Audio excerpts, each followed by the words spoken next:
ওনার থেকে 100 টাকার গাঁজা কিনে হয়েছে।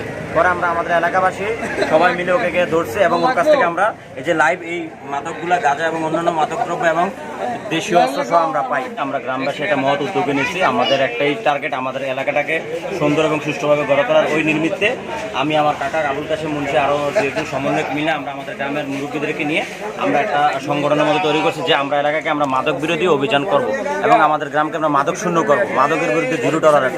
ওই নিমিত্তে আজকে আমরা মাগরিবের পরে একটি মিটিং করি। ওই মিটিংয়ের পরে সবাই আসার নামাজ পড়ে একসাথে আমরা এলাকায় বেরোর পরে আমাদের এই 3 নং ওয়ার্ডের অন্তর্ভুক্ত একটি গ্রাম, এটা হলো পাড়ানতলিতে চিহ্নিত মাদক ব্যবসায়ী আলমকে পাই। তো আমরা যখন আমাদের একজন সোর্স দিয়ে পাঠাইছি মাদক ক্রয়ের জন্য, তখন উনি স্বীকার করছেন ওনার কাছে মাদক আছে। পরে ওনার থেকে 100 টাকার গাঁজা কিনে হয়েছে।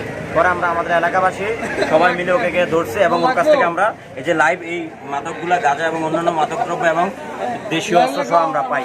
তো আমাদের একটাই কথা, আমরা আমাদের গ্রামটাকে উন্নত করতে চাই, মাদকের বিরুদ্ধে জিরো টলারেন্স, মাদক মুক্ত সমাজ গড়তে চাই। আমাদের দেশটাকে এবং আমাদের গ্রামটাকে নতুন তরুণ প্রজন্মের মাধ্যমে আমরা এই দেশটাকে নতুনভাবে নিতে চাই।